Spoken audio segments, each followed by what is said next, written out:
Where are you now? Working in Hawaii. Kevin quickly responded, but a woman's laughter could be heard from behind the phone call. I could only feel irritation at Kevin, who lied so effortlessly. It was because of Kevin that Timothy ended up in such a state. He had no hair at all, his body completely shaven. It was too pitiful, unbearable to see. I'll definitely make you regret this, I swore while looking at Timothy. I'll make them experience hell. I was burning with revenge against them. I am Helen Martinez, a 55-year-old housewife. I live with my husband Kevin, who is 4 years older than me. Our only son, Timothy, has already started his career and moved out. Kevin works for a well-known company that appears in TV commercials. Perhaps because of that, he's a bit proud.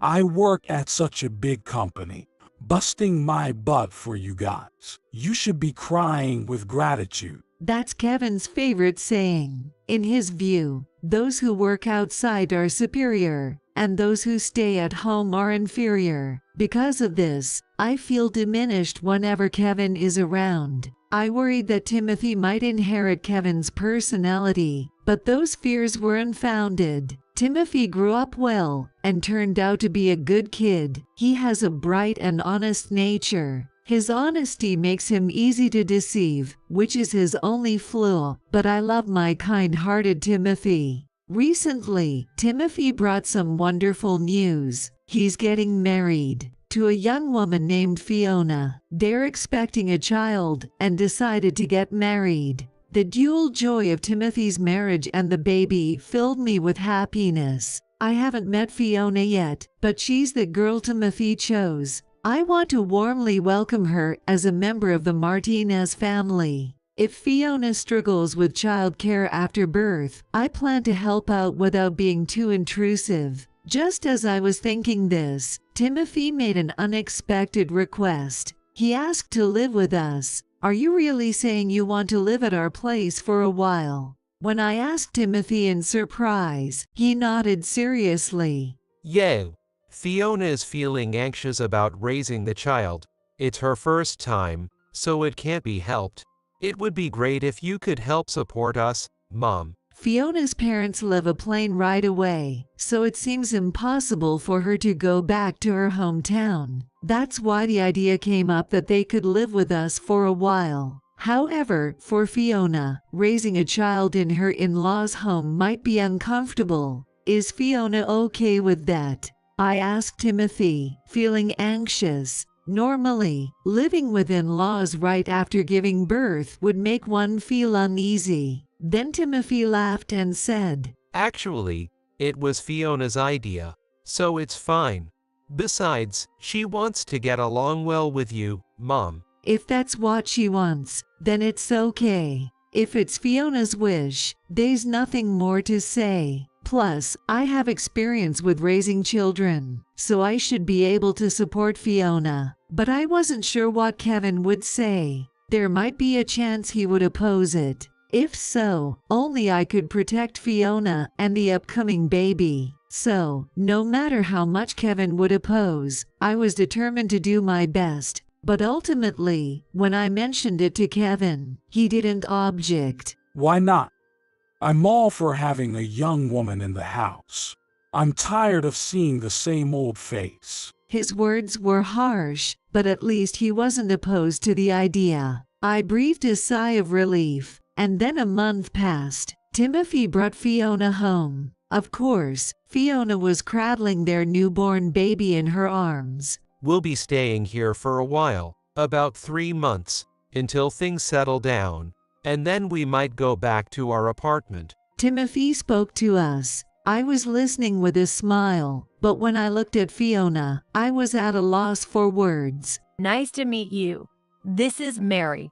Doesn't she look just like me? She's super cute, right? Fiona showed off Mary while speaking to Kevin and me. Mary was quiet, not minding her mother's antics. Nice to meet you. Fiona looked like a woman of the night, wearing a low-cut shirt and a short skirt, her thighs fully visible, and her makeup perfectly done. She did not look like someone who had just been discharged from a maternity ward. But while I was taken aback, Kevin seemed quite pleased. Well, Timothy sure picked a fine wife. Kevin was looking at Fiona, grinning and leering. Then he kept ogling her neckline. Though Fiona's makeup was heavy, she looked cute, which must have passed Kevin's visual test. Moreover, Fiona didn't seem bothered at all by Kevin ogling her. Thank you. Your dad has such a dignified presence. He's really handsome. If I hadn't married Timothy, I might have fallen for him. Fiona said that as she batted her eyes at Kevin. Kevin seemed quite flattered by her comments. Hey, can you stop that? I couldn't ignore such inappropriate remarks. After all, Fiona is Timothy's wife. Such comments towards Kevin are unacceptable. It was far too impolite. However, as I was about to scold Fiona, Timothy stepped in to mediate. Come on. Fiona just wants to get along well with my family. Don't be mad, Mom. If you say so, Timothy. Fiona laughed off the situation. Did I upset you? I didn't mean to. She pressed her chest out as she spoke, and Kevin, watching her, laughed and said, You should welcome such a young and pretty daughter-in-law. It's unseemly for an old lady to be jealous. What do you mean by that? I was irritated by Kevin's remarks, but Fiona had just given birth. I thought it wasn't right to be too harsh on a woman right after childbirth. I had no choice but to back down. Reluctantly, I decided to keep quiet. Then, as expected, living with Fiona and the others began to create a tense situation. Even though the postpartum confinement period had passed, Fiona made no effort to take care of Mary at all. It became my job to feed her milk every 3 hours. Of course, I was the one sterilizing the nursing bottles too. My milk isn't coming in well, and my body is still suffering from the birth. Could you do it instead, Mill? After all, you're a housewife with plenty of time, right? Fiona would say this, dumping everything on me. She wouldn't change diapers or even pay attention when Mary cried. As a result, I ended up taking care of her at night as well. Because of the interrupted sleep, I was suffering from sleep deprivation. Normally, one would be considerate in such a situation. However, Fiona would just lie in bed and give orders. Mother-in-law, I'm thirsty. Can you bring me a chilled Coke, please?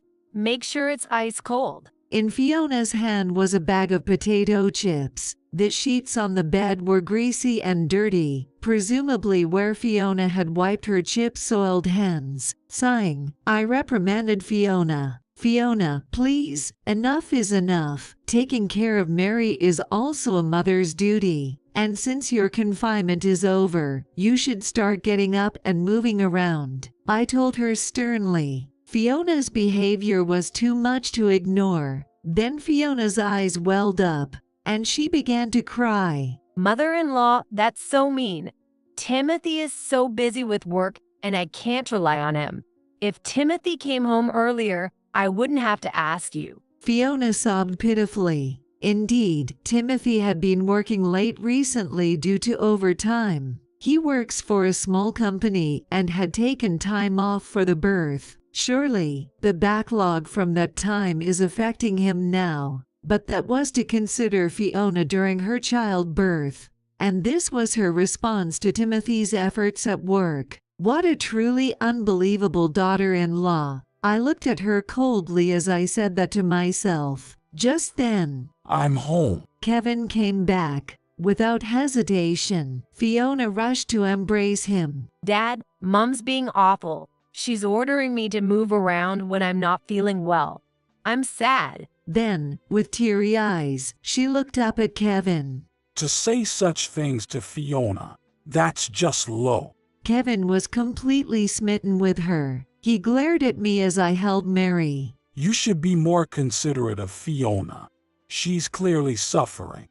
Stop being nasty just because you're jealous of her beauty. Let's just ignore this mean old lady and order some food for delivery. Just you and me. What? I exclaimed in disbelief at Kevin's outrageous statement. Why does Kevin indulge Fiona so much? It makes no sense to me. Fiona seemed encouraged by Kevin's words. Dad, I love you so much. She said that and hugged Kevin again. Kevin beamed with pleasure. And then Fiona sneakily stuck her tongue out at me when Kevin couldn't see. I was completely taken aback by Fiona's behavior. Thinking about continuing these days made me feel depressed. I don't know if this was the trigger, but after that, Fiona and Kevin's behavior became increasingly unbearable. Days of Fiona acting out and me reprimanding her, only for Kevin to defend her, continued. And still, Fiona neglected Mary's care. She wouldn't even change her diapers. Just when I was utterly exhausted by this situation, Timothy, who came home late from work, spoke to me. Mom, I'm sorry about Fiona.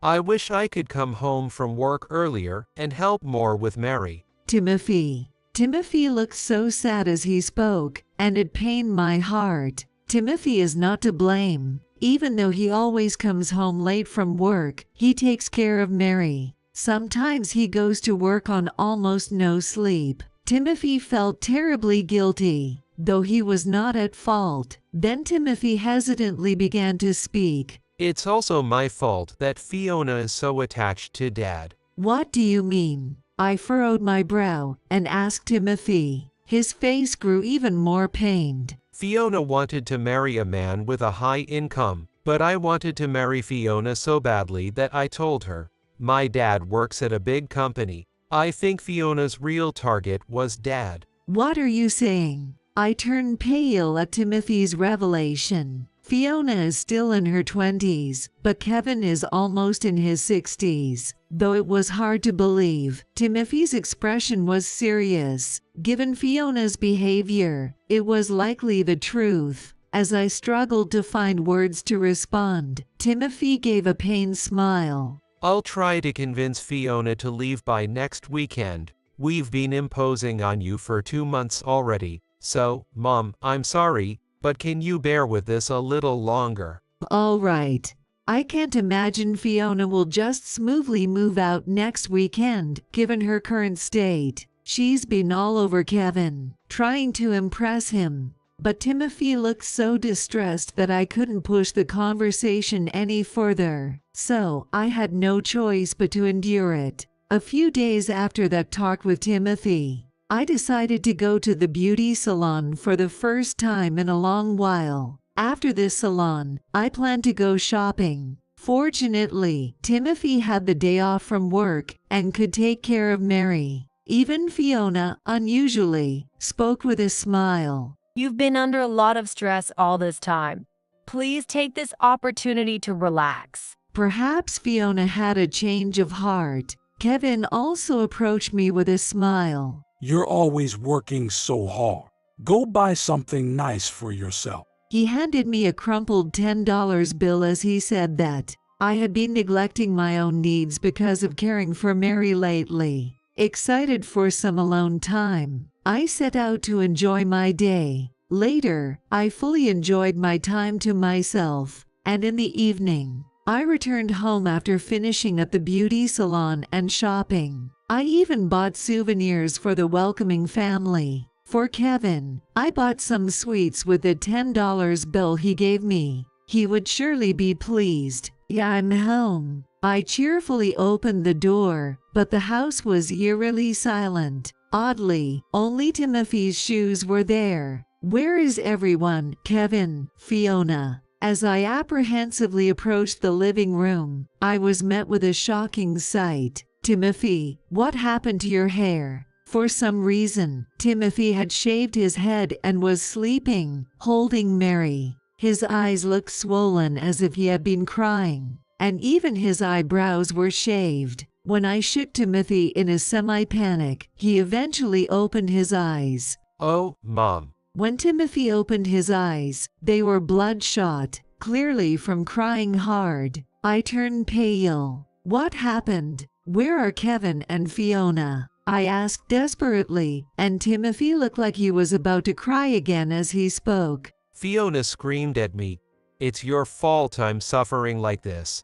Reflect on your actions as a man. Timothy hung his head in sorrow. Listening further, it seems Fiona had a fit of rage when Mary wouldn't stop crying, and then took it out on Timothy, blaming him harshly. How awful. I regretted going to the beauty salon. I should never have left. I deeply regretted my actions. Then Dad said, if a man needs to reflect, he should shave his head.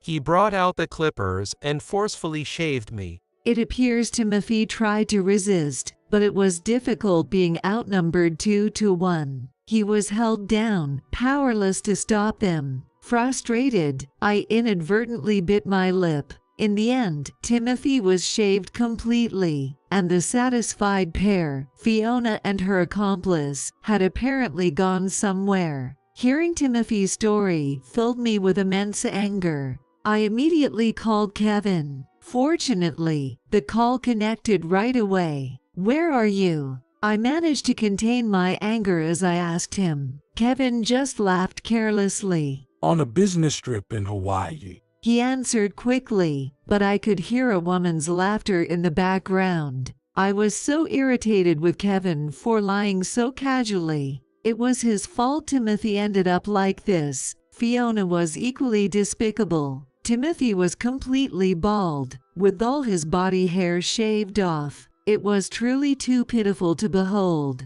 I'll definitely make you regret this. After hanging up the phone with Kevin, I looked at Timothy and vowed. Timothy looked very anxious. It's time for Kevin and his ilk to experience hell. How could they do this to Timothy? I was burning with revenge against them. Turning to a pale-faced Timothy, I asked, "What do you want to do, Timothy?" Fiona, a mother, left Mary behind and just took off. Do you still want to be with someone like that? Fiona has failed as a mother and is no longer needed as Timothy's wife. Even if she were to come back, she would likely cause more trouble, possibly even harm Mary. The thought of Mary being put in danger made me shudder. Too much negativity for a baby. After a moment of thought, Timothy finally spoke. I'm going to divorce Fiona.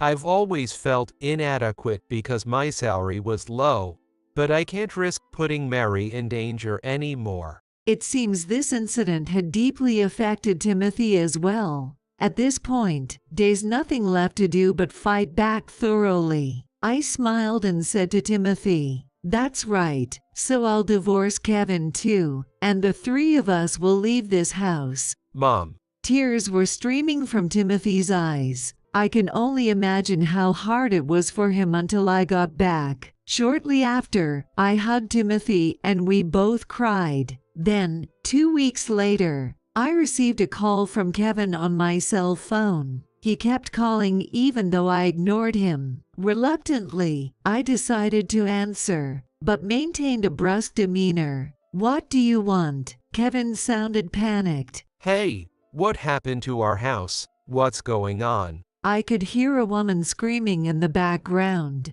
It seemed things were unfolding just as I had anticipated. I smirked. Listen up.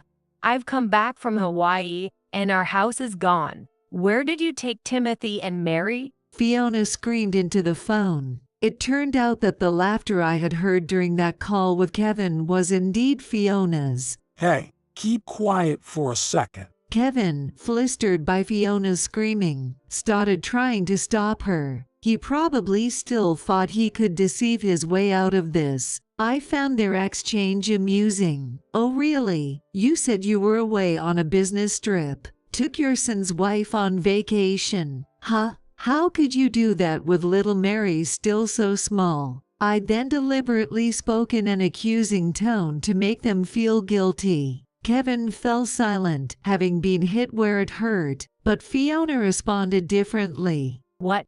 Jealous old hag. It's more fun for Dad to go on vacation with a young and pretty girl like Fiona than with someone like you. Fiona confidently lashed out. It seemed she had stopped pretending altogether. She casually called me an old hag. I retorted. Your shallow actions will cost you everything, not just the house. The house was gone, but Kevin and Fiona were about to lose much more. Kevin suddenly realized the gravity of the situation. Yeah, about the house. Why is it a vacant lot now? And there's a for sale sign. Kevin sounded troubled. I responded, well, I leveled it and sold it to a real estate agent. The house was in my name, after all. No problem selling it, right? Suddenly, Fiona began to panic. What? That big house is that old lady's? Aren't you just a housewife? Why is it in your name if you have no income? Fiona couldn't believe it and kept hurling insults at me. It seems Kevin hadn't told her the truth. Hey, why isn't that house yours? Were you being blackmailed or something? Fiona pressed Kevin for answers, but, Well, he only gave vague replies. It must be embarrassing for Kevin to admit the truth. He couldn't quite bring himself to say it. I didn't want to prolong this conversation with him any longer, so I decided to just lay out the reality. My family is wealthy, you know. That house was built by my parents as part of my dowry. What? Fiona sounded incredulous. My family is well known in the area as an owning clan with ample land and money. Building a house was a trivial matter for them. Hearing this, Fiona turned on Kevin. What's going on, Dad? You said that woman is under my thumb and she lives off my charity. Were you lying? Kevin was taken aback by her accusations. well, It's pathetic how quickly he changes his demeanor when faced with a little pressure. I had been tolerating his behavior because he was my husband, but I couldn't care less about that now. I sighed and decided to tell them everything. While we're at it, let me tell you, Kevin has no money of his own. He just works at a well-known company. He's actually deep in debt. Debt? You're kidding. Fiona was flustered by my revelation. Kevin seemed quite panicked. Helen, you promised not to say that. You've kept it a secret all this time. Kevin yelled at me. The truth is, Kevin had debts. When I was busy with Timothy after his birth, Kevin, upset that I wasn't paying attention to him, had an affair. He always wanted to be the center of attention. Kevin showered his mistress with branded bags and jewelry. He was just a junior employee at a big company at the time. He didn't have the means to afford luxury brands. But Kevin, ever the show-off, repeatedly went into debt to please his mistress as she demanded more. By the time I found out, he had amassed hundreds of thousands in debt. When I told Fiona this, she fell silent. She probably never imagined Kevin had debts, considering how well he seemed to be living. And Kevin, seeing Fiona fall silent, desperately tried to placate her. Money? I can make as much as I want. I'm a division manager at a major company. However, Fiona seemed unconvinced and wouldn't even discuss it. She must be quite shaken inside. So, I continued to reveal more. That's not all. Kevin frequents the entertainment districts quite a bit and has been playing around a lot. I don't know about those debts though. I wonder how much he has managed to repay. I chuckled confidently as I said that. I could hear Fiona grinding her teeth over the phone, clearly frustrated. Currently, Kevin hardly contributes to the living expenses. He's so overwhelmed by his debts that he came crying to me. We'll have debt collectors at our house if this continues. That wouldn't be good for Timothy, right? Please, take on all the living expenses. That's what Kevin said when he pushed the responsibility of paying for living expenses onto me. Normally, a housewife like me couldn't pay for all that. I would have to start working. Fiona finally spoke up, seemingly thinking the same. Why are you able to pay for living expenses? Even if your family is wealthy, they surely wouldn't support you financially every month, right? Indeed. Kevin, pointed out by Fiona, seemed to realize the fact for the first time. He knows so little about his own wife. How can he be so disinterested in me? I said in exasperation. I have rental income from apartments. That's why I receive a steady amount of money every month. What do you mean? I've never heard about this. Kevin exclaimed loudly in response. Our family has been landowners for generations, owning lots of vacant land around this area. But just holding on to vacant land would incur property taxes, and it would be a waste to let it sit unused. So, my parents decided to build apartments on the vacant lands, and each family member, including me, manages them. Although the construction of the apartments was financed through loans, the rental income exceeds the monthly mortgage repayments. Hearing this, Kevin's voice trembled. So, you earn more than me. What am I even here for? I could have paid off the debts with that money. Fiona sounded incredibly frustrated. I targeted you because I thought you had high income. All this was for nothing. I would have been better off sticking with Timothy. I was sure I could have squeezed some money out of you then. They continued to probe about my rental income. I told the two, who seemed to think only about money. Can you stop already? It's over for both of you. I'm getting a divorce and will be asking you for alimony. Alimony. Hearing about alimony, Kevin recoiled. Alimony? I have debts and no money. How am I supposed to pay that? Fiona also pleaded in a shaken voice. That's right. I don't have an income either. Didn't you receive branded bags and such? Just sell those. Fiona must have received a lot from Kevin. He even took her to Hawaii. As I spoke in a dismayed voice, Kevin said, Those bags were gifts from me anyway. Return them. I can use them to pay off some of my debts. It seems Kevin was really desperate, not caring about appearances anymore. But Fiona retorted without yielding. No way. I got them, so I'm keeping them. And it's so tacky to ask for them back. Fiona scoffed at Kevin. Then Kevin seemed irritated and said, What? As if a woman who only knows how to pile on makeup has a say. What about you? You're the one with debts. They began to argue heatedly, and I sighed. Talking with these two any further is just a waste of time. Goodbye then. I gently hung up the phone. After that, Kevin and I went through with the divorce. It ended up involving lawyers, but initially Kevin was quite reluctant. Isn't there any way other than divorce? I have debts, and my salary is gone after I make the payments. Can't I get some of the rental income? Kevin pleaded tearfully at the lawyer's office, but I had no sympathy for him. After all, the debts are because of your affairs, right? It's only right that you pay them off yourself. I told Kevin firmly. Kevin lamented how terrible it was, but the lawyer calmly advised him. Kevin, you don't contribute to the household expenses, and you've racked up debts from affairs.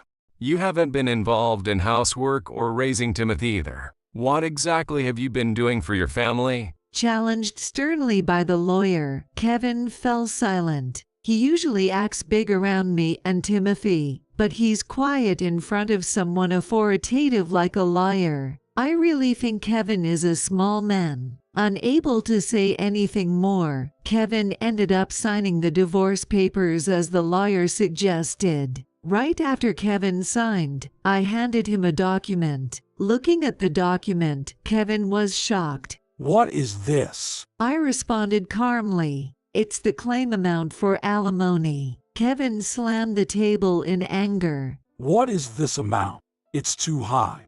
People don't usually ask for alimony for an affair like this. I had demanded $200,000 in alimony. I'm aware it's an exorbitant amount, but it's justified given the circumstances. It includes the household expenses you never paid. Compared to what I've paid, it's actually quite reasonable. Kevin had stopped contributing anything to the household expenses, leaving me to cover all the utility and food costs. And yet, I was also responsible for all the housework and raising our child. Since Timothy and the others returned, I have been tirelessly caring for Mary without sleep. During that period, Kevin was having an affair with Fiona. It's truly despicable. When I pointed this out, Kevin was at a loss for words. Maybe that's true, but surely this amount is too much. Can't you give a little discount? I've never heard of a discounted alimony. I was taken aback, but played my final card. Did you forget you shaved Timothy's head? I could file a police report, you know. At that, Kevin's expression immediately turned anxious. That would be a problem. Seizing the moment, the lawyer pressed on. What you've done, even if it's within the family, is inexcusable. If a police report is filed, wouldn't that affect your job? Kevin works at a well-known company, and if Timothy's situation becomes public, he risks being fired. After some time, Kevin resignedly said, All right, I'll accept the $200,000 alimony. But we're still family, right? I can still see you and Timothy occasionally, can't I? What nerve to say that now, after putting Timothy in such danger. He's likely hoping to gain sympathy later on to negotiate the alimony. I firmly told him, Timothy and I will never meet with you again. Once we're divorced, you're just a stranger, and don't expect to see your grandchild either. What? Don't joke with me. Kevin hurled insults at me, but I ignored them and left the lawyer's office. The payment method for the alimony would be handled by the lawyer. I never want to deal with Kevin again. Later on, Kevin was fired from his job. Although I hadn't filed a police report, it seems the company found out anyway. Fiona was the cause. After divorcing Timothy and losing custody of Mary, Fiona tried to rely on Kevin, waiting for him in front of his workplace. But with all his debts and alimony payments, Kevin was stretched too thin. He brushed off awaiting Fiona, who, in a fit of rage, loudly revealed everything about him at the scene. Kevin tried to silence her, but it was too late. Other employees heard, and soon the whole company knew. Kevin has been fired from his job, and now only his debts remain. He might be chased by debt collectors, and is likely to face a thorny path ahead. The same goes for Fiona. She is being sued for alimony by Timothy. Even selling all her designer bags wouldn't cover the payments. Moreover, I heard she has a substantial tab from visiting host clubs before marrying Timothy. They are still unpaid. It's likely that soon, Fiona too will be in a situation similar to Kevin's. Since then, I have bought an apartment with the money, and Timothy, Mary, and I are living there together. Mary is adorable, just like Timothy. Timothy's hair has grown back and looks natural now. He's completely recovered. Mom, I'm sorry for always causing you trouble. I have this child now, and I'll get back on my feet. Mary is growing up healthy. Her first birthday is coming up soon. I'm committed to making her happy, just Timothy and me. That's what I vowed.